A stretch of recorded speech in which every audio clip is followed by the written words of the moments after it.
The topics and opinions expressed in the following show are solely those of the hosts and their guests and not those of W4CY Radio, its employees, or affiliates. We make no recommendations or endorsements for radio show programs, services, or products mentioned on air or on our web. No liability, explicit or implied, shall be extended to W4CY Radio or its employees or affiliates. Any questions or comments should be directed to those show hosts. Thank you for choosing W4CY Radio. Welcome to the Ask the Expert show on W4CY Radio and Talk4 TV, where we bring you educational information from top local experts in the fields of legal, health, financial, and home improvement. Now sit back and listen to experts in family law, association law, hearing loss, business brokers, home care, along with many other topics. Now here are your hosts, Steve-O and Sophia. Hey, good afternoon, Orlando, the great city of Orlando. Our offices are right out of South Florida. Orlando is more Central Florida, and we have got a great show. Of course, today it's K. Bender Rimbaum. You know, I got to tell you, we received so many letters from you over the last, I guess, actually month. And one thing I want to tell you is everybody was asking, where's Alan at? And Alan, let me introduce him to you, board certified attorney Alan Swartseed.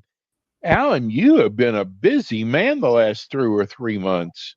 Yeah, you could say that, and hopefully it doesn't show in my eyes, but I'm here. Like I said earlier, I'm back, baby. Yeah, listen, when they're asking about you, you know you're doing something good. But I'll Alan, take it, man.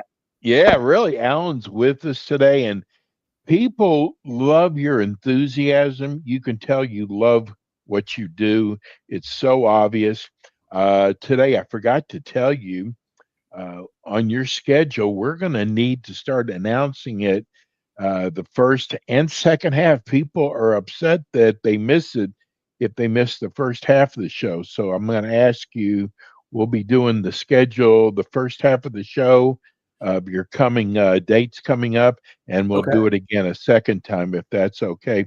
First of all, Alan, tell everybody, and excuse me, let me say, board certified attorney Alan Swartseed. You went through a lot to get to that title. I did, but you know what? Now it's done, and it's funny the timing that you mentioned it, because just last week I was added to the group of people that's now scheduling the class to teach people how to take the exam. Wow. So it went from not being board certified a little over a year ago to now I'm helping people learn. I've been part of that class for 5 years now, teaching about an hour out of a 2-day class. And it's really geared towards either a good refresher for this entire area of law. And this is for attorneys. So if you're not one, you'd be very bored, and I don't recommend it. But for attorneys that want to learn they want to learn the information that's required to be board certified. I've been teaching part of the class for 5 years. Now I'm responsible for setting it up once a year. So it was it's an incredible title. It's an incredible title that not a lot of attorneys can say that. You're one of the few, and we so appreciate you. Tell everybody about the most incredible, when it comes to community association law, tell people about K. Bender Rimbaum. Sure. Well, the firm was formed back in the 90s. We've been around in the state of Florida. I like to say forever, but for a very long time. We've got 23 attorneys, 4 in my office, 8 of whom overall are board certified specialists, including, as Steve mentioned, like me, one who's board certified in construction law. So it's one of those, there's really not a whole lot we don't do. If you're happy with your current attorney, good for you. Stick with them. If one of the things that we mentioned today, your attorney doesn't know the answer to, maybe it's time to find someone who does. And, let's go ahead and ignore if I say I don't know the answer to it, though. But, you always do. If you're not happy with your counsel, you don't have counsel, we'd be happy to hear from you. Those of you watching on video, my email is right in the top right of my screen. Those of you who are listening in today, it's as@kbrlegal.com. That's going to be the easiest way to reach me because, as Steve mentioned, I am out of the office often, But the good news is, just like every other nerd, I have my email on my phone. And so I can't promise a response within 24 minutes or 24 seconds, but definitely within 24 business hours. Alan, I don't know. You probably know this, but uh, because we do so much due diligence, and I'm going to tell you something. First of all, K. Bender Rimbaum, they strictly concentrate in the area of community association. And I'm going to tell you something. That is not the norm. You look at a lot of these law firms that have on their shingle community association law. You'll also see bankruptcy, criminal law, personal injury law, and it's like a total gamut of different areas of law. This is what's so great about K. Bender Rimbaum. You totally concentrate in one area.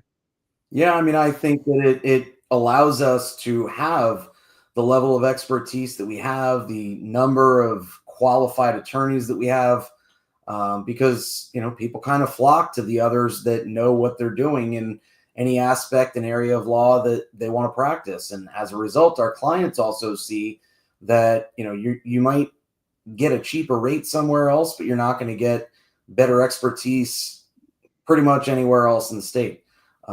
So yeah, I appreciate you pointing that out. It really is something that we do only focus on community association law. Even when we go outside of that, it's because we're mediating community association law issues instead. So it really is, I'd say at least 99% of everything we do is representing condos and HOAs and co-ops. I just noticed, I don't know if you saw it or not, over in the comment section, someone's asking us if they're allowed to ask questions. I want to bring something to a lot of people's attention before we get started. We know there's a new bill out there. It hasn't been even signed yet. So we're not going to go into it. Once it's signed, we'll have plenty of time to go into questions about that bill. But we've got so many questions that people have written in. So if you do have a question that doesn't involve about the new bill, yes, we love getting your questions. We have Alan's. I think it's been about 3 months since you've done the show, maybe 2 months. I had other events the last two, and I was Yes, miserable that's about right. it, but they were No, it's both things okay. I couldn't Listen, give up. we just replay one of your shows, but we got so many emails for you, and that's what we do here.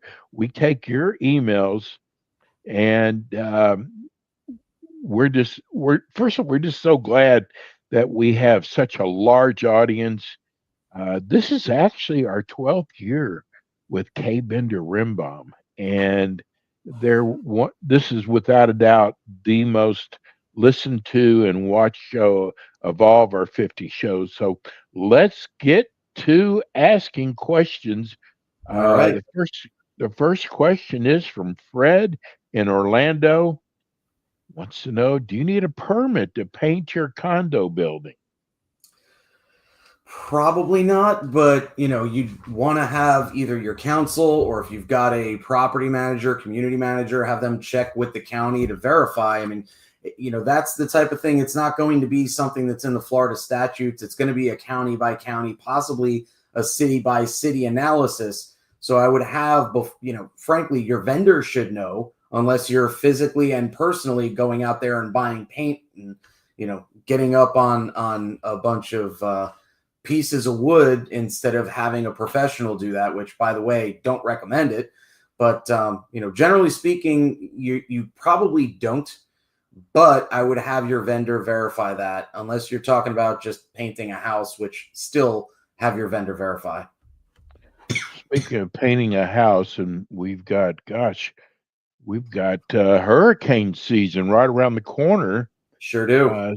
Somebody asked me the other day to ask you if the hurricane shutters need to be taken down to do painting. Who pays for those shutters to be put back up? So generally, if it's the association taking them down, they'll pay to put them back up. But the reality is it's a deep statutory analysis that needs to be done. The statute on this issue literally changed just last July. So we haven't gone through a hurricane season where we really had to worry about it yet, although the change was made mid-hurricane season last year. I haven't seen it come into play where this was really a necessity. Fortunately, being in Orlando makes life a little bit easier because I don't even have hurricane shutters on my house. It really just comes down to that's one that you're going to want to ask your attorney, because a lot of it depends who's responsible for what pursuant to the declaration that determines, based on what the statute says, who's responsible for that replacement. So it's not an answer I can give for everyone, because it depends on who's responsible for the painting and all of that. Here's William in Winter Garden, and he must have written us for the Tampa show. You don't forget a question like this, Alan. He said, I live in a condo. The owner is also the so-called president. Uh-oh, that's not good when they say so-called. Okay. Owns 20 units. They're all full of cats, no people. Each unit has 6 cats. Isn't that illegal?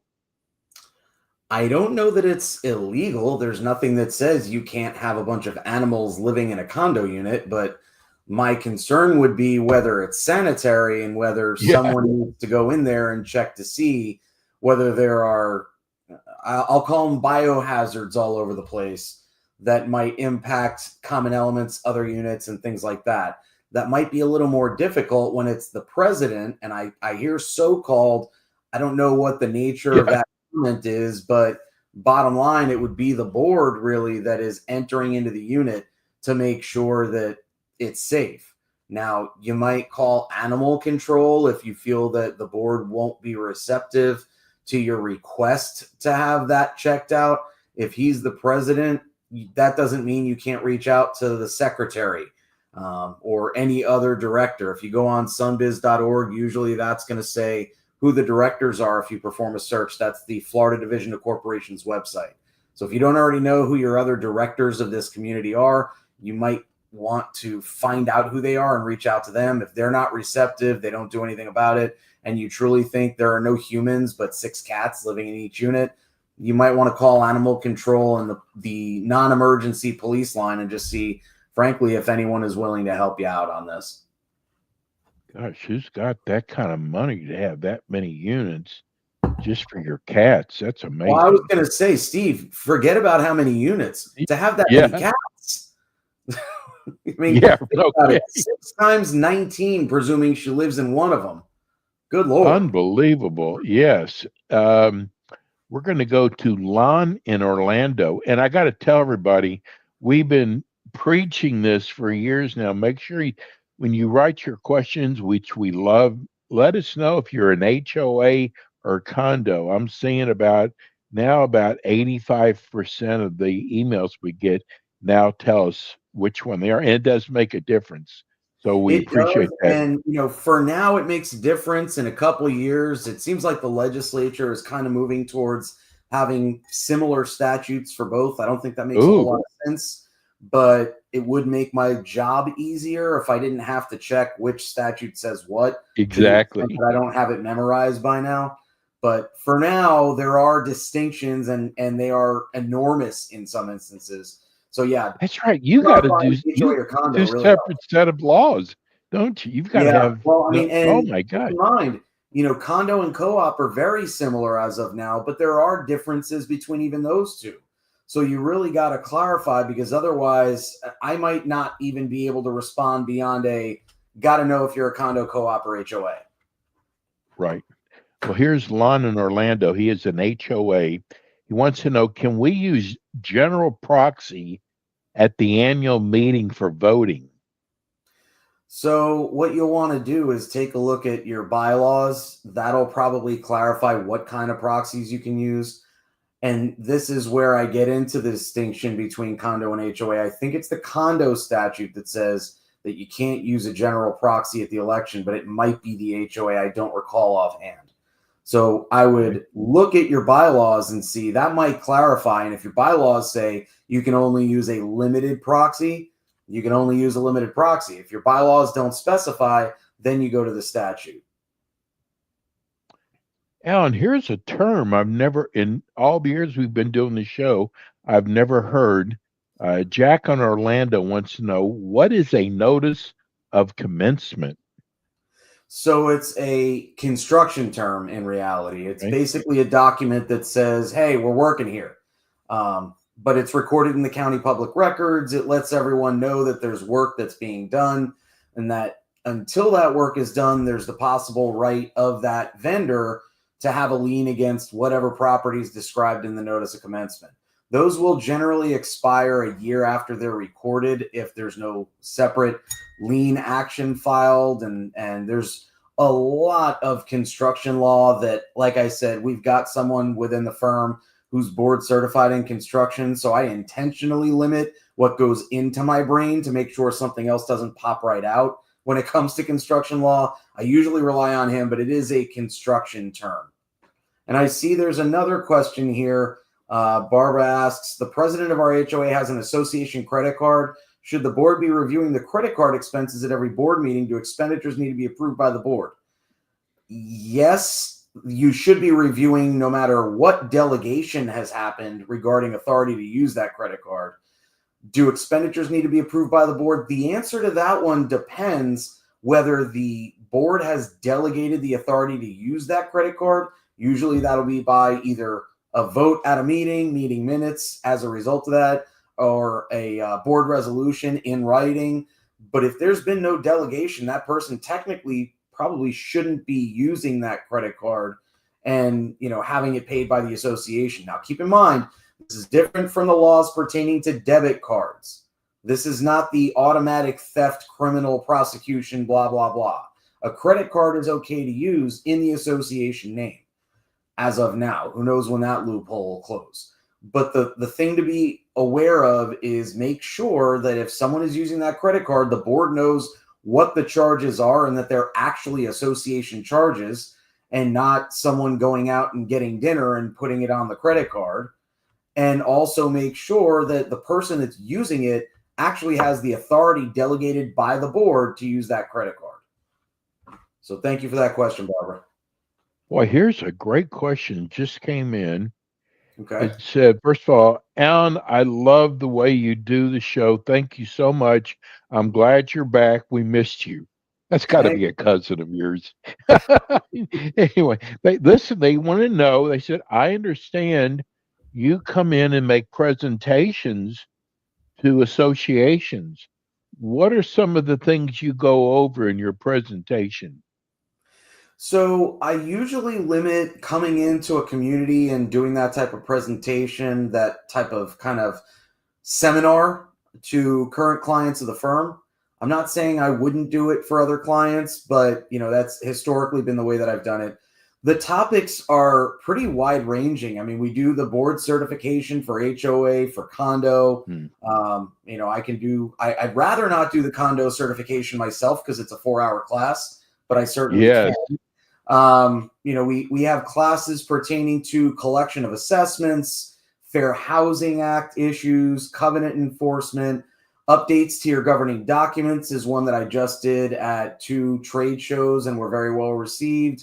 I think we've got roughly 20 to 22 classes that are approved for management credit. Now, the DBPR just opened up from what I understand.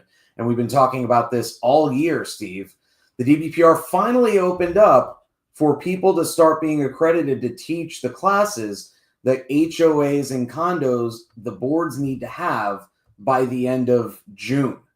Now, I don't know how we're going to get accredited by DBPR, meaning they actually review our course and we teach it by the end of June, because HOAs have to technically have 4 hours of credits or 8 hours if they have 2,500 lots or more. Condos need to have 1 hour of credit, and it's one specific class that we can teach. It's a legal update pertaining to condos. I just don't see how anyone's going to do that this year. But if those are the classes that the question was about, I don't think anyone's authorized to teach those yet, but we do have a list of 20-something classes that we can come in and teach that are not necessarily for credit yet, and that will be for credit if you happen to be a licensed community association manager. So those are the types of things that we do via webinars all year long. And you'll hear later, Steve mentioned it earlier, what our schedule of events look like. If you go to kbrlegal.com under the calendar link towards the top, you'll see everything that's coming up. We've got, it looks like about 8 in the month of June. And I know my buddy Jeff Solomon mentioned just the other day that he hadn't even updated it for June yet. Wow. So I suspect we'll probably have closer to 10, 15 classes next month. And I think I'm adding 1 or 2 myself, which has also been dropping off lately and will start to pick up again. So if your community needs that type of class, feel free to reach out. I'm just not promising over the airwaves, so to speak, that I'm going to drive to Tallahassee to teach a class for free. I hope that makes sense. How's it, the certification class is now 4 hours where it used to be 2 hours. Isn't that right? So yes, it used to be roughly 2 to 2.5 hours. I know we did it in 2 for condo and HOA. Right now it's taking, because the legislature added content that we didn't have in the class before because it wasn't required and we didn't want to waste anyone's time, adding another half hour to an hour to each class. Right now, the HOA one takes about 2.5 to 3 hours, including Q&A. And the condo one is required specifically pursuant to statute to be 4 hours. So it drastically increased the amount of time that these classes take. And we still teach them roughly once or twice a month, but they are a bit more of a pain to teach now because it takes up a lot more time. Hey, Alan, do you want to do, Barbara's got a follow-up before we go to Thank schedule. You. Okay, credit cards linked to the checking account and it's on auto pay. Is this legal? No, there's nothing that says that's not legal. And again, Barbara, class on association credit card usage by a board member. I just taught that class. Have your board watch this recording, because in reality, there's not a whole lot that I didn't mention just now that goes into those statutes and goes into the decision-making process. What about Bonnie Hurd? Is it legal for an HOA? Hi, Bonnie, by the way. For an HOA board meeting agenda to list committee reports without subjects to be discussed. There was no agenda that had rewrite of governing documents. Well, if that committee is going to report, then that should be sufficient to at least have the committee give the report on literally anything they might wish to give a report on. When it comes to there was no agenda on a rewrite of the governing documents, that would only really matter from my perspective if there's going to be a vote on those documents. And it might have been included in that agenda as a different item than what you're thinking. I would have to take a look at the individual agenda to give a formal opinion, but the reality is it can be somewhat vague. It just can't be not there entirely. Let's go to the schedule before we go to break. Sure. So coming up, and I mentioned we probably will have a lot more coming up, but as of right now, June 4th in Weston, we got our legislative session update. June 17th, we've got another one in a webinar, and that is basically the statutes that are potentially changing. And Steve mentioned earlier, we're not getting into it yet because, frankly, we don't know what's going to change. Right. Literally just today, I was informed or re-informed that the governor hasn't even seen these bills yet. So the reality is, if it's not on his desk yet and he gets 15 days before he even has to vote on it or let it just pass without vetoing, there's kind of no point in discussing it right now, but there's a point in discussing it 3 weeks from now when it probably will be on his desk. Doesn't it have to be done by July 1st, Alan? Generally, yes, but I think the legislative session was extended specifically so that some of these issues could be addressed in better detail. Okay. So good question, Steve. Thank you. June 20th, we have an HOA board member certification webinar. June 24th, a condo board certification webinar, the ones we just talked about.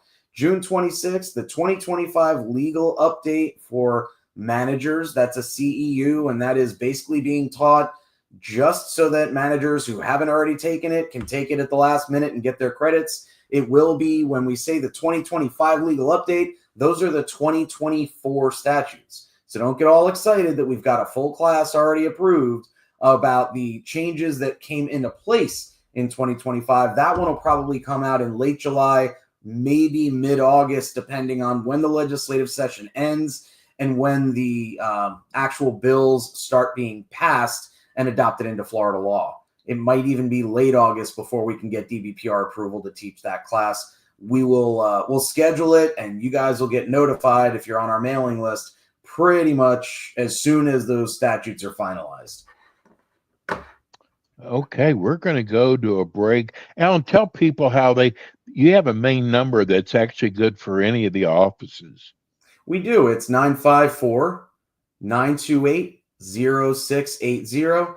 And you can also call us. The 1-800 number is 974-0680. Either one of those will reach the front desk. The lovely ladies will answer your call and put it through to me if I'm available. So even if you're calling Orlando, Tampa, Palm Beach Gardens, every call gets routed through Pompano. Bro, you haven't lost a beat yet. I got to tell you, you're still right on. We're going to go to break one, and when we come back, we have more with Kay Bender Rimbaum and your questions. Thanks.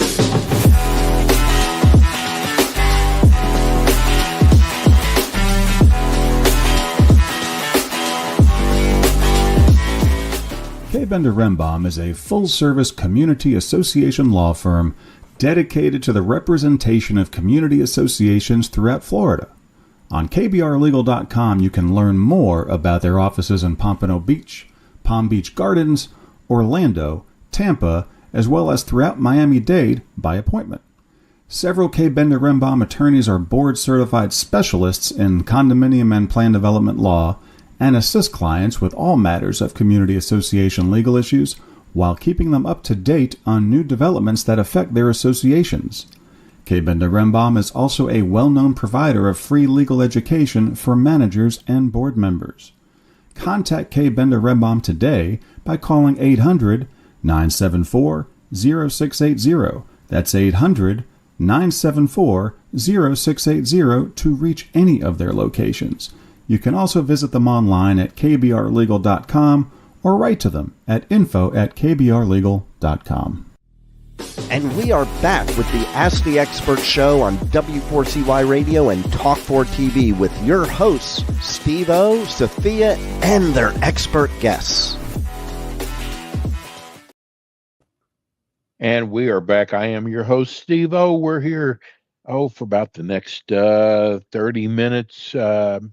This is the last Thursday of the month, and that means Kay Bender Rimbaum Orlando. We have with us board-certified attorney Alan Swartseed, and we have got so many of your questions. And again, feel free, if you have a question that doesn't involve the new bill that doesn't even exist yet, feel free to just write us a note, and we'll try to answer it for you. We're going to go to Ronnie in Winter Garden. He is an HOA. He wants to know, what is an architecture review committee and what are they allowed to approve or disapprove? So that's a good question. It's essentially a group of people that usually will be appointed by the board and can be removed and replaced by the board. But their primary role is to decide whether you're allowed to do something on your property or not. Now, it's going to pertain mostly to improvements that you're trying to do, whether it's actually an improvement or makes your property look like crap. It's still called an improvement.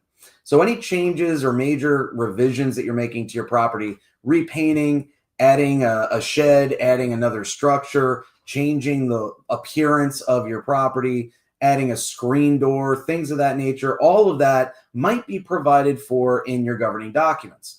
Now, the role of this group is going to be to approve or deny applications as to whether you can make those changes or not. And the statute changed last year to clarify if they're going to deny it, they kind of got to tell you why. So before it was just, nope, you can't do that. And a lot of people responded with, but the governing documents say I can. Why are you telling me no? And they didn't understand, but it's pursuant to a portion of the governing documents you didn't look at, you can't do this. So the legislature, I think it actually makes sense that the legislature added a requirement in an HOA last year in statute 720.3035 that if you're going to deny one of these applications, you actually need to give the citation to the portion of the declaration, the covenants, the other governing documents, which may be your rules and regulations or your architectural criteria, that says this person can't do this. So that actually has to go right into the denial letter. But the purpose of that group, again, is just to approve or deny architectural modification requests. Sherry in Orlando is a condo. She says, can a president of our board hold more than one officer position? So the bylaws will generally specify whether the answer to that is yes or no. Usually it's you can't be the vice president and something else, or you can't be the president and something else. But if your bylaws don't specify the president, I don't think there's anything in Chapter 617, which is the Not-for-Profit Act, that specifies. I think you can probably hold as many of those positions as you'd like. So preferably, you're going to have as many people as you have on the board holding officer positions, if not, as many people in officer positions as you can. So if you have at least 4 people on the board, and hopefully you have 5 at that point, but each one of them, in my opinion, should really be an officer of the association. You should have a president, VP, treasurer, and secretary. If you only have 3 people on the board, the answer is obviously you have to have one person doing more than one job. The question is, do the bylaws say you can't have the president also be the secretary or can't also be the treasurer? So long story short, check your bylaws is the answer. When in doubt, always go. It's amazing. So, Chuck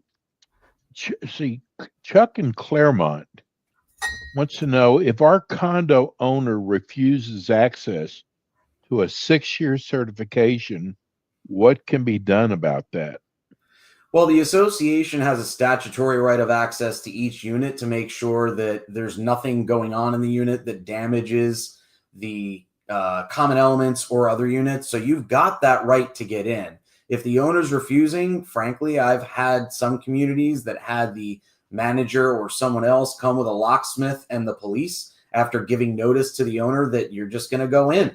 And, you change the locks, you give them copies of the key, and you come with the police and a video camera to make sure that there's no false allegations that you stole something while you were in the unit or you damaged something while you were in the unit. But if this is required and none of that works, you might have to file a lawsuit to get what's called an injunction, which is basically a court order that mandates someone to do something, which in this case would be to allow you into the unit to perform the necessary inspection or repairs. So the short answer to that one is you might have to file a lawsuit, but there are things you can do between, send a nice email and actually file that lawsuit. Looks like we got another question in the chat about governing docks. And Barbara's back. Thank you for all these questions today, Barbara. Thanks, Barbara. Makes the show go really quick. Yeah. Governing documents state that checks must be signed by the president and treasurer. Most of the expenses for the association are on auto pay. Is this legal? Probably. It really would depend whether there's a resolution by the treasurer and the president that adopts this practice of putting it on auto pay and allowing it. And candidly, if that's not there, all that president and treasurer would need to do is adopt a resolution or have a vote at a board meeting later ratifying the decision to allow this auto pay. So, I mean, it's on auto pay to benefit the association for the purpose of not screwing up and not making a payment and losing services or breaching a contract. So, I can understand the earlier questions about using credit cards, making sure that it's truly and properly authorized. But this one, it just makes sense to me to use auto pay. Frankly, anything you can do to automate the operation of the association makes everyone's lives easier, including the board and the members. So I'm in favor of it. But again, it should be documented properly, even if that's after the fact. Here's Rick in Orlando. He said, I've also have a condo in Tampa, so I get to watch both of your shows. He said, "Thank you for all your great information. We had a Thank you. special assessment passed, and then we got another special assessment. On the second one, I checked the company out, and the construction company doesn't exist. What can I do to find out this company is for real?" Well, you might find out who the contract is with, whether that's an individual, a corporation, or what. Look them up on Sunbiz, look up their license on the DBPR website and any other licensure website they might have, whether that's a general contractor's license or some other licensure that they're required to have in order to do the work properly. Other than that, you might even just ask the association. If you're not on the board, ask the board, where did you find these people and what do you know about whether or not they are authorized to do the work that they're being contracted to do? Now, the board doesn't necessarily have the obligation to respond to that, but at least you've then put them on notice that they might be contracting with an entity that has no authority to actually perform the work that they're contracted to do. The other thing is, they may be subbing out all of the work, which is not ideal. Even then, my understanding is they should have a general contractor's license to be able to sub it out. But those are some of the things that I would look into, is not just, well, I looked online at one place or I Googled them and I can't find them. I would look at the actual state records and the licensure records to see, can you find them there? I'd also look under Sunbiz to see if they're using a DBA, meaning a doing business as name, and you're just not able to find the corporation because they're operating from a corporation under a separate business name. So there are a lot of things you can do. If none of that helps, I would run it by your attorney if you're on the board. If not, there might not be anything you can do other than ask the association what the heck they're thinking. I just got a text from a friend of mine who's with one of the companies that your platform is on. And it said, we have over 23,000 people listening to your show right now. Now we're on 70 platforms. That's a lot of people with nothing else to do, but I appreciate it. No, hey, isn't that amazing, Juan? That is really cool. No, he's a very good friend of mine, and he knows we've done a lot of work together. And he said, I thought you might want to know this because they're not real good about giving out numbers like this, but that's pretty amazing for just one platform. It's one of our bigger platforms, but anyhow, let's go to Lori in Orlando. She's a condo. She's there 145 units. Okay. Do we need a CSRS reserve fund? And Alan, this is a question we get a lot with the levels, because it's supposed to be, I think, 3 levels and up. But people want to know who have garages, who have the first level isn't really a level because they go upstairs. But she says our building is 2 levels. Do they still need a CSRS reserve fund? So if you're 2 stories, I don't care how many units you have, you won't need to get a structural integrity reserve study, which is what Steve's talking about. You won't need a milestone inspection report. You won't need a CSRS. Because you're only 2 stories. Now, Steve, you mentioned the 3 stories, and what does that actually mean? Yeah. As of right now, it's stories under the Florida Building Code. The good news, and I said we wouldn't talk about what statutes are coming down the pike, but this is one of the ones I expect to pass, and it's I think it's House Bill 913 that basically would make it so that only condos and co-ops with 3 habitable stories above ground would need to have these things done. So it is one word that's being changed in several portions of the statute that finally would clear this issue up as to who needs it and who doesn't. Now, is a garage considered habitable? A garage? I don't know anyone that lives in a garage, but if you think it's habitable, have at it and make that argument. I don't know of anyone that can live. And when we're talking about a garage, keep in mind, generally speaking, when we get this question, it's a parking garage for multiple vehicles. It's not what I have at my house that is supposed to fit 2, but because my wife and I both drive SUVs, fits 1, and there's nothing above it. We're talking about a major fits 50 to 100 or more vehicles in that underground, so to speak, garage, or that first level garage.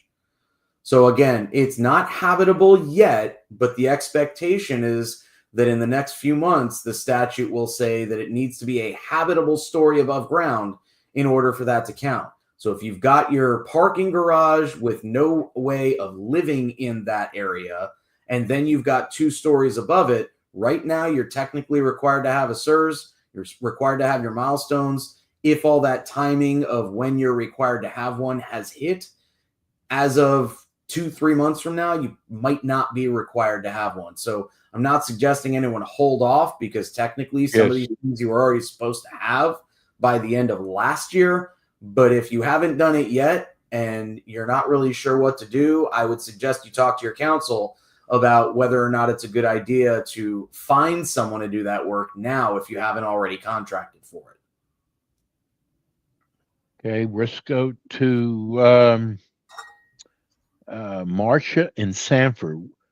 Okay. What can we do to stop investors from taking over? Can we put a limit? So the answer is yes, but if you've already got a bunch of investors, it may be difficult to get that vote, depending on what your governing documents require. Because what we're talking about here, when you say, can we put a limit, we're really talking about an amendment to the declaration to limit the amount of people who do not live in the community. And you can't really say you can't own the property unless you live in the community. The way around this is generally going to be you can't rent your property for the first 3 years after you buy it. So you have only long-term rentals, no rentals for the first X amount of years after you buy into the community. So you're really disincentivizing rather than completely restricting. The other one that I've seen that can be successful here is you can only have a certain percentage of the units in the community that are rented at any given time. And then finally, the last one that it was just on the tip of my tongue, but I was still talking. It was that you can, it'll come back to me. I'm not going to waste your time waiting on me to remember. Okay. But there are things you can do that are the equivalent of saying you can't invest here. But in reality, what you're saying, the other one was you can't own more than a certain amount of units. So a lot of times we talked about the 20 units that are inhabited by cats. That might be because they can't rent them out right now pursuant to the documents. That's the other one that you can use. That'll turn them off for sure, won't it? Right. You can only own 2 units in the condo, for example. And that includes all affiliated entities. So it's not, Alan Schwartzide PA owns or Incorporated owns these 2 units, and Alan Schwartzide LLC owns these other 2, and my wife's LLC owns another 2. It's, you put it in the governing documents so that anything affiliated with the same people, you can't own multiples. So those are really the 4 ways that I see people trying to work around this, but you can't just say no investors. Okay. Because how do you define Let's go to your schedule one more time. Sure. So there is, again, quite a lot going on, but the list is June 4th in Weston in person. That's Mike Bender, my partner, that's going to be doing a legislative session update. June 17th, he'll be doing a similar show, but as a webinar. June 20th, we've got the HOA board member certification class. June 24th, the condo. That one might be me. I honestly don't remember.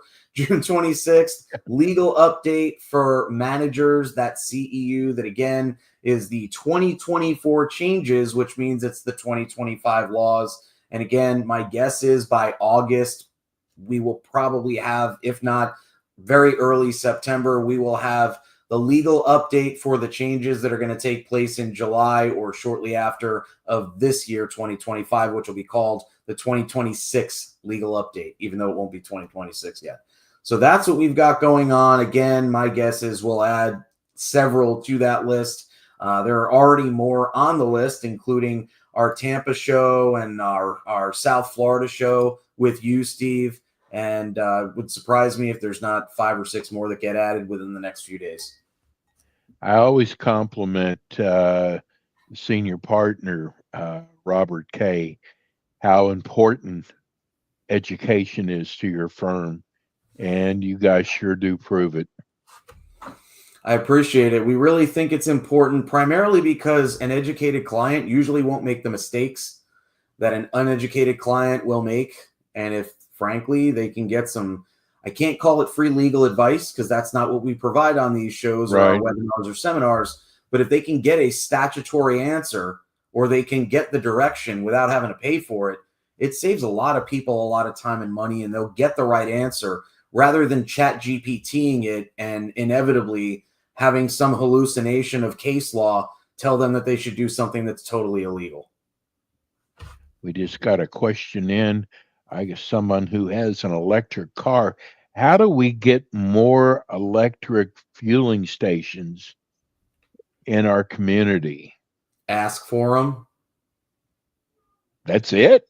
That's pretty much it. There is a statute that's directly on point in a condo. I don't think there's one in HOA land, but the statute pretty much dictates what needs to be done in order to get another one and have the association obligated to put another one in.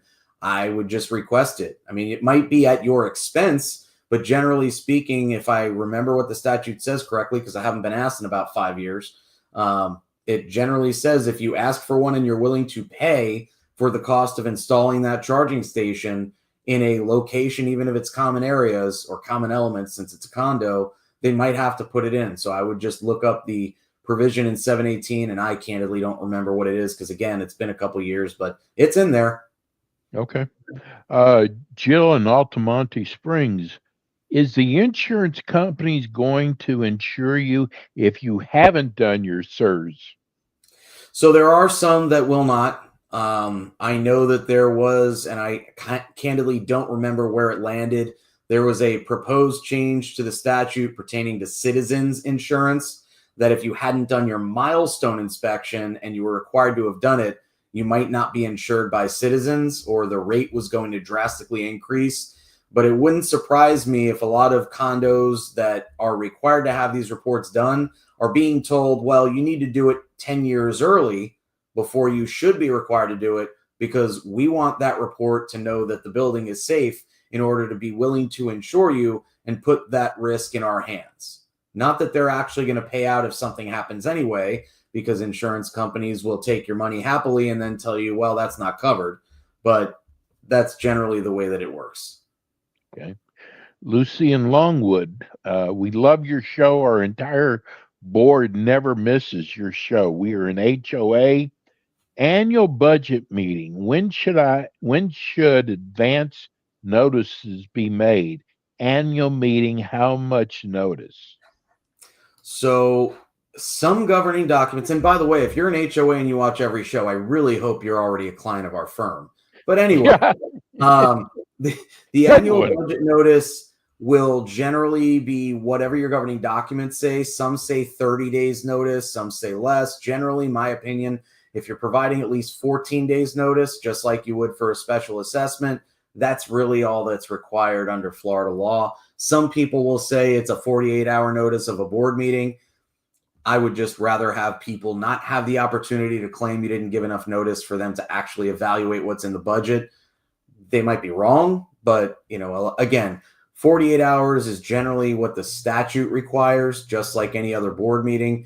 But your bylaws, your declaration, they might say you got to give 30 days notice. So I wouldn't just presume that you're safe. I would ask either your manager, your attorney, or do your own investigation of your governing documents. And there's going to be a portion that specifically says how to adopt a budget in your governing documents. That's where you're going to want to look. It might also be in the meeting notices portion. And for the love of God, I hope that you don't have to have a member meeting to adopt the budget. But anyway, so that's, again, let's say at least 14 days, possibly more if your governing documents say more. Let me get this final question in. I cannot believe the show is already over.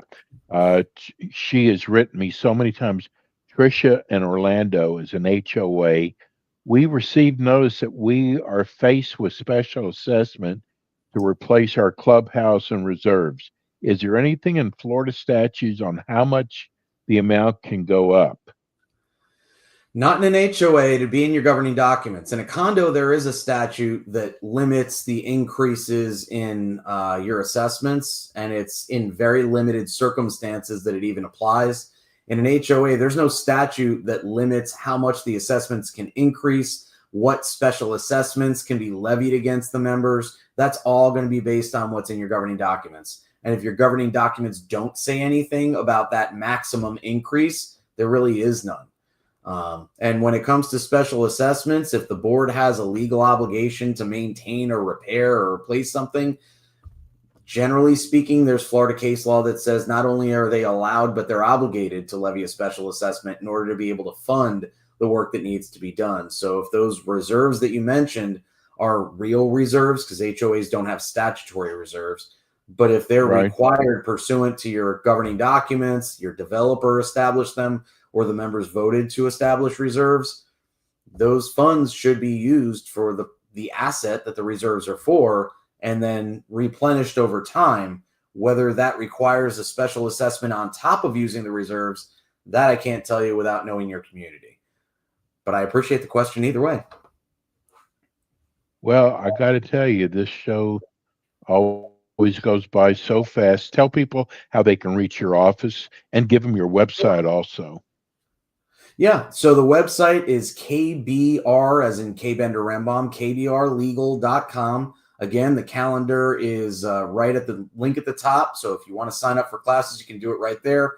The number to reach any of our offices is 1-800-974-0680. And if you'd like to reach me directly, it's as@kbrlegal.com.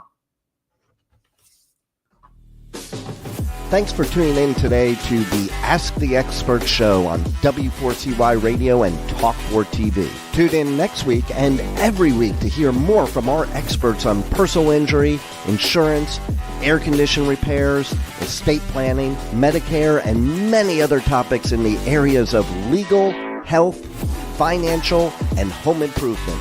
See you next week.